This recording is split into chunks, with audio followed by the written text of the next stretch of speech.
Daniel DelCastillo is a lecturer and human resources expert with the Fowler School of Business at San Diego State.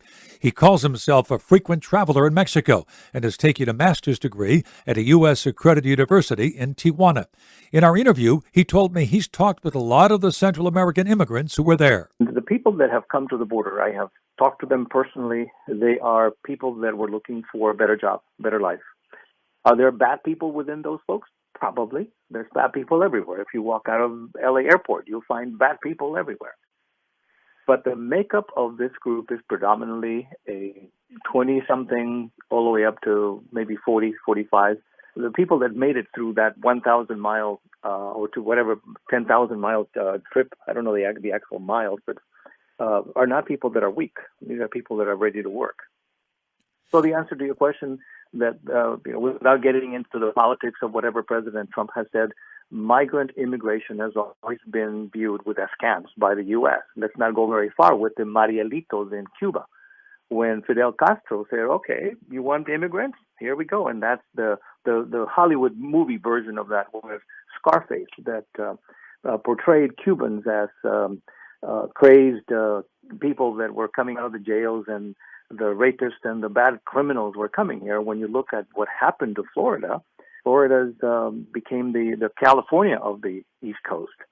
So there's good and bad everywhere. How would you describe most of them? Are they coming here for work? Are they coming to live here? Do they want asylum? How would you describe it? It would be the same description I make of all those people that cross the border every day that are resident holders, green card holders, but they decide to live in Tijuana, in Rosarito, in Tecate. And they make the trek every day. They come and work at jobs that most of us would not want to do. And they go back and live in Tijuana, live in Tecate, in Playas, in Rosarito. And many Americans are doing the same trek because of the housing cost in San Diego. But most of these folks are really not coming in here to just take over the homes and invade people's homes, as it has been touted in many unfortunate media outlets.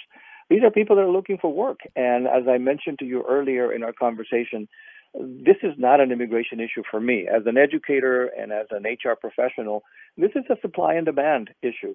We have the labor, and we need the supply of somebody who can take care of some of those things that make our lives a little bit better.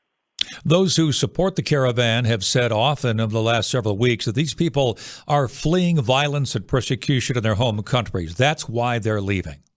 I agree with that concept. We have a long-standing U.S. foreign policy that has not been very forthright in many ways, where we have started banana wars in South America because it is our interest. The politics of the U.S. intervention are really what caused some of the things we are seeing now in Iraq, where the Taliban are controlling places where we left. And once we leave, the disorder comes back. And now we have over 50,000 Chaldeans in our own community here in El Cajon. And these are hardworking immigrants that left. They received asylum. They were given support by the U.S. government. And we're not doing the same thing with our South American neighbors. That's Daniel DelCastillo, lecturer and human resources expert at the Fowler School of Business at San Diego State. Cliff Albert, KOGO News.